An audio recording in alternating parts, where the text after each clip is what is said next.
ప్రతి అక్షరం ప్రజల పక్షం. HR9 న్యూస్ టీవీకి స్వాగతం, సుస్వాగతం. సత్యసాయి జిల్లా హిందూపురం పట్టణంలో ఢిల్లీలో రైతులు భారత్ బంద్ కు పిలుపునిచ్చిన సందర్భంలో రైతులకు మద్దతు తెలుపుతూ కార్మిక సంఘాలు, సంయుక్త కిసాన్ మోర్చా, CHU సభ్యులు, SFI సభ్యులు హిందూపురం అంబేద్కర్ సర్కిల్లో రాస్తా రోకో చేసి నిరసన వ్యక్తం చేశారు. వారు మాట్లాడుతూ కేంద్ర ప్రభుత్వం ప్రైవేట్ వ్యక్తులకు దేశాన్ని నమ్మేస్తోంది, మిగిలింది ప్రధానమంత్రి సీటు ఒక్కటే అంటూ కేంద్ర ప్రభుత్వంపై నిరసన వ్యక్తం చేశారు. ఈ కార్యక్రమంలో కార్మిక సంఘాలు, సంయుక్త కిసాన్ మోర్చా, CHU సభ్యులు, SFI సభ్యులు, కార్మికులు, రైతులు, ప్రజలు తదితరులు పాల్గొన్నారు. వ్యాప్తంగా జరుగుతున్నటువంటి గ్రామీణ బంధు కార్యక్రమానికి అధ్యక్షత వహించినటువంటి సాంబా గారికి, అదేవిధంగా ఈ కార్యక్రమంలో పాల్గొన్న ప్రతి కార్మికులకి SFI విద్యార్థి సంఘం నుంచి అభినందనలు తెలియజేస్తాను. ఈరోజు ఢిల్లీలో జరుగుతూ ఉంది. ఢిల్లీలో ఉన్నటువంటి రైతు కార్మిక సంఘాలు గ్రామీణ బంధుకు పిలువడానికి ప్రధానమైన కారణం ఈ 10 సంవత్సరాల్లో కేంద్రంలో ఉన్నటువంటి బీజేపీ ప్రభుత్వం రైతులకు కానీ, కార్మికులకు కానీ, విద్యార్థులకు కానీ, ఏ ఒక్క వర్గానికి సంబంధించినటువంటి ప్రజలకు కానీ, లేదంటే కార్మికులకు కానీ, విద్యార్థులకు కానీ కనీసమైనటువంటి వాళ్ళకు హక్కుగా ఇవ్వాల్సినటువంటి వాటిని కూడా పరిష్కారం చేయలేదు. అందుకే ఈరోజు గతంలో ఢిల్లీలో పోరాటం, రైతుల పోరాటం స్ఫూర్తితోనే ఈ రోజు కూడా రైతులు వాళ్ళ యొక్క పోరాటాన్ని ఢిల్లీలో తెలియడానికి పోతా ఉంటే ఈ రోజు ముళ్ళలు కొట్టి, పోలీసులు లాఠీ చార్జ్ చేసి, పోలీసులు కాల్పులు జరిపి ఈ రోజు రైతుల్ని ఆపాలని చూస్తోంది దుర్మార్గమైనటువంటి ప్రభుత్వం.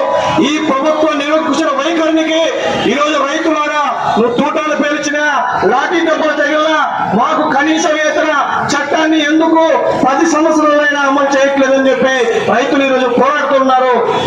ఒక సెల్ ఫోన్ తయారు చేసే కంపెనీకి ఆ ధర నిర్ణయించే హక్కు సెల్ ఫోన్ కంపెనీకి ఉన్నప్పుడు, ఒక చెప్పుల షాపు తయారు చేసేటువంటి కంపెనీకి చెప్పుల ధర ఎంత ఉండాలో నిర్ణయించేటప్పుడు రైతులు పండించే పంటకు రైతులు ధర నిర్ణయించే హక్కు ఎందుకు లేదని చెప్పి ఈ రోజు రైతులు ఢిల్లీలో నరేంద్ర మోడీకి అడుగుతున్నారు. దీనికి సమాధానం చెప్పకుండా కనీసం ప్రెస్ మీట్ పెట్టకుండా ఈరోజు తప్పించుకుని తిరుగుతున్నటువంటి ప్రధాని ఇప్పుడు ఢిల్లీలో నీ చుట్టుపక్కలంతా, ఢిల్లీ నగరాన్నంతా రైతులు ఈరోజు కబంధాస్తాల్లో తీసుకున్నారు. ఇప్పటికైనా నీ బుద్ధి మార్చుకొని భూములు ఈరోజు ప్రైవేట్ కంపెనీలకు ఇచ్చినారు. మన అంగన్వాడీ సెంటర్లు ప్రైవేట్ కంపెనీకి ఇచ్చారు. ప్రభుత్వ పాఠశాలలు ప్రైవేట్ కంపెనీకి ఈరోజు ఇస్తున్నారు. మొత్తం LIC ప్రైవేటీకరణ, బ్యాంకింగ్ ప్రైవేటీకరణ, రైల్వేస్ ప్రైవేటీకరణ, ఈరోజు ఆర్మీలో కూడా ప్రైవేటీకరణని తీసుకొచ్చినారు. మొత్తం ప్రైవేటీకరణ చేసి ఆ ప్రధానమంత్రి పదవి కూడా ప్రైవేటీకరణ చేసుకోవాల్సిన స్థితికి ఈరోజు కేంద్ర ప్రభుత్వం తీసుకొచ్చింది. అందుకే నీ గోరీ కట్టడానికి ఈరోజు కార్మికులు, కర్షకులు, రైతులు, అందులో దానితో పాటు విద్యార్థులు కూడా సిద్ధమని చెప్పి ఈ సందర్భంగా తెలియజేస్తూ, ఇప్పటికైనా కార్మిక చట్టాలు పోరాడి ప్రాణత్యాగాలు తీసుకొచ్చిన చట్టాన్ని ఈరోజు సవరించి కార్పొరేట్ కంపెనీలకు అనుకూలంగా తీసుకొచ్చిన 4 లేబర్ కోడ్లని రద్దు చేసి ఈరోజు కార్మికుల పక్షాన ఉంటావా, కార్పొరేట్ పక్షాన ఉంటావా నిర్ణయించుకో అని చెప్పి తెలియజేస్తూ, ఇప్పటికైనా ఈ ప్రభుత్వానికి బుద్ధి రావాలని చెప్పి, ఈ ప్రభుత్వానికి సిగ్గును ఉందో లేదో తేల్చుకోవాలని చెప్పి తెలియజేస్తూ, ఈ అవకాశం ఇచ్చినటువంటి కార్మిక నాయకులకి ప్రత్యేకించి ధన్యవాదాలు తెలియజేస్తున్నాం. ఈరోజు దేశవ్యాప్తంగా కేంద్ర కార్మిక సంఘాలు, కేంద్ర రైతు సంఘాల ఆధ్వర్యంలో కేంద్ర ప్రభుత్వం, నరేంద్ర మోడీ బీజేపీ ప్రభుత్వం గత 4.5 సంవత్సరాలుగా దేశంలోని అన్ని వర్గాల ప్రజలకు అన్యాయం చేస్తూ ఉంది. ప్రధానంగా కార్మికులతో వారు ఎన్నో ఏళ్లుగా పోరాడి సాధించుకున్నటువంటి చట్టాలను, దాదాపు 42 చట్టాలను రద్దు చేసి ఈ దేశంలో ఉన్నటువంటి కార్పొరేట్ వాళ్ళకి అనుకూలంగా 4 లేబర్ కోడ్లు తీసుకొచ్చి ఈరోజు కార్మికులకు అన్యాయం చేస్తూ ఉంది. అలాగనే ఈరోజు దేశానికి వెన్నెముక ఉన్నటువంటి రైతులకు అనేక దఫాలుగా, దాదాపు మనం గతంలో చూసినాం, 432 రోజులు పోరాటం చేసి దాదాపు 700 మంది చనిపోయినారు. వారు అడిగింది ఏమంటే కొంత పేరు కొడవలా రైతులు పండించిన పంటకు గిట్టుబాటు ధర MSP ఇవ్వాలని చెప్పేసి ఈరోజు మనం చూస్తూ ఉన్నాం. మనం ఏదైనా కూలి పని చేస్తే నాకు ఇంత ఇస్తావా డబ్బులు అడుగుతారు. మరి ఎండనక వదలనక వాననక కష్టపడి తను పండించిన పంటకు నాకు ఇంత ఇవ్వండి అని చెప్పేసి మద్దతు ధర ప్రకటించుకునే అవకాశం రైతన్నకు లేదు. మరి ఇప్పటికీ భారతదేశం అంటే అన్నదాత దేశంగా ఇప్పటికీ వ్యవసాయం మీద దాదాపు 72% ప్రజలు బతుకుతా ఉన్నారు. మరి అంత దేశంలో కీలక పాత్ర ఉన్నటువంటి వ్యవసాయ రంగాన్ని ఈరోజు నరేంద్ర మోడీ బీజేపీ ప్రభుత్వం ఈరోజు కుంగిపోయేటట్టు చేస్తా ఉంది. ఈరోజు రైతాంగం అందరూ క్రాప్ హోల్డర్ ప్రకటించారు పంటలు లేక. అలాగనే ఈరోజు దేశం అభివృద్ధి కావాలంటే కీలక పాత్ర కార్మికులది. మరి అలాంటి కార్మికుల యొక్క వాళ్ళ యొక్క కనీస అవసరాలని వారికి అనుకూలంగా ఉన్నటువంటి చట్టాలను రద్దు చేసి ఈరోజు బడాబాబులు తక్కువ దేశమంతా ఎత్తుకున్న 100 మంది లేని 100 మంది సేవల కోసం ఈరోజు నరేంద్ర మోడీ బీజేపీ ప్రభుత్వం తహతహలాడుతూ ఉంది. ఈరోజు కార్మిక వర్గాన్ని అన్యాయం చేస్తా ఉంది. అలాగే వివిధ రంగాల స్కీమ్లో పనిచేసి ఈరోజు స్కీమ్ శ్రమను దోచుకుంటా ఉంది. వాళ్ళ యొక్క మానవ స్థితిని ఇది చేస్తా ఉంది. ఇప్పుడున్నటువంటి కనీస ధరల ప్రకారం ఒక కుటుంబం బతకాలంటే 26 రూపాయలు ఉండాలని చెప్పేసి గౌరవ సుప్రీంకోర్టు చెప్పింది. మరి ఈరోజు స్కీమ్ లో పనిచేసిన వారికి 5,000, 6,000, 10,000 ఇస్తుంది సెంట్రల్ ప్రభుత్వం.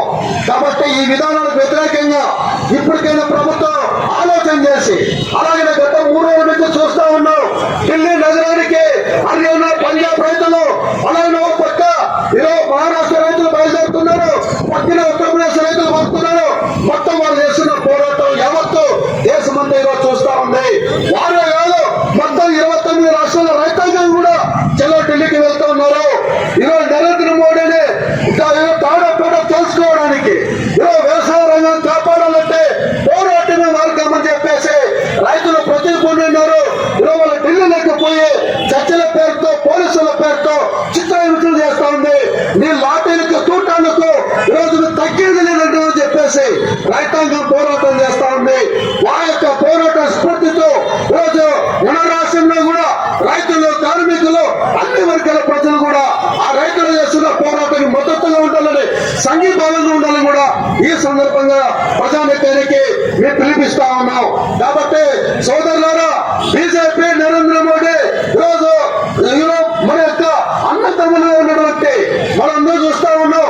సోదర పాపంతో ఏ కులమైన పని లేదు, ఏ మతమైన పని లేదు. ఈరోజు క్రిస్టియన్ అయినా, మలయట్టైనా, హిందువులైనా అన్నతమ్ములుగా బామతులు మనం బతుకుతూ ఉన్నాం. కానీ బీజేపీ నరేంద్ర మోడీ ఈరోజు మతాతుల మధ్య చిచ్చు పెడతా ఉంది. ముస్లిం మైనార్టీల మధ్య, అలాగే హిందువుల మధ్య, క్రిస్టియన్ల మధ్య తగాద పెడతా ఉంది. దీనికి ఇలాంటి తగాదాలు పెట్టి రాబోయే 4 రోజుల్లో ఈరోజు ఎన్నికలు వస్తున్నాయి కాబట్టి మతాల మధ్య చిచ్చు పెట్టి మళ్ళీ ఓట్లు ఆడుకోవాలని చూస్తా ఉంది. అలాగే గత ఎన్నికల్లో చూసినాం, ఎన్నికలప్పుడే ఈరోజు దేశానికి యుద్ధం వస్తుంది. ఎన్నికలప్పుడే ఈరోజు మైనార్టీల మీద దాడులు జరుగుతాయి. ఎన్నికలప్పుడే ఈరోజు మసీదుల మీద దాడులు చేస్తారు. ఎన్నికలప్పుడే క్రిస్టియన్ల మీద దాడులు చేస్తారు. ఎన్నికలప్పుడే చర్చలను కూడగొడతారు. ఇది ఎన్ని రోజులు పబ్బం గడుపుకుంటామని చెప్పేసి. కాబట్టి ఈ మత విద్వేష రాజకీయాలు చేసినటువంటి నరేంద్ర మోడీ బీజేపీ ప్రభుత్వాన్ని గత దిక్కుతనే ఈరోజు దేశానికి శ్రీరామ రక్ష, కార్మికులకి శ్రీరామ రక్ష, రైతాంగానికి శ్రీరామ రక్ష అని చెప్పేసి తెలియజేయడానికి ఈరోజు గ్రామీణ బంధు కార్మికులు దర్శకులు పిలిపించినారు. కాబట్టి హిందూపురం పట్టణ ప్రజలు పరమతులు ఈ గ్రామీణ బంధులో పాల్గొని, అలాగనే సహకరిస్తున్నటువంటి మీడియా వారు, సహకరిస్తున్నటువంటి పోలీసు వారికి, అలాగనే ప్రయాణికులకు అందరికీ కూడా పేరున కార్మిక సంఘం సిఐటి తరఫున వారందరికీ మీరందరూ సహకరించడానికి మరొకసారి హిందూపురం పట్టణ కమిటీ తరఫున మీ అందరికీ పేరు ధన్యవాదాలు తెలియజేస్తూ, నాకు ఇచ్చిన అవకాశానికి ధన్యవాదాలు తెలియజేస్తూ ఈరోజు దేశవ్యాప్తంగా గ్రామీణ బంధుకు పిలుపునిచ్చిన సందర్భంలో ఈరోజు హిందూపురం పట్టణంలో ఈ మానవహారాన్ని నిర్వహిస్తున్నాము. 4 లేబర్ చట్టాలను రద్దు చేస్తూ మన కార్మికుల హక్కులను కొనసాగించాలని చెప్పేసి గ్యాస్, కరెంటు అన్ని ఛార్జీలు కూడా నిత్యావసర ధరలు అందరి కుటుంబాలకి భారంగా మారినాయి. అవన్నీ కూడా తగ్గించాలని చెప్పేసి సమాన పనికి సమాన వేతనం ఇస్తూ కార్మికులందరినీ పర్మనెంట్ చేయాలని చెప్పి ఇందు మూలంగా తెలియజేస్తూ ఈ అవకాశం ఇచ్చిన మీ అందరికీ ధన్యవాదాలు. ఈరోజు ఈ దేశవ్యాప్త గ్రామీణ బంధుకు సిఐటియు రైతు సంఘాలన్నీ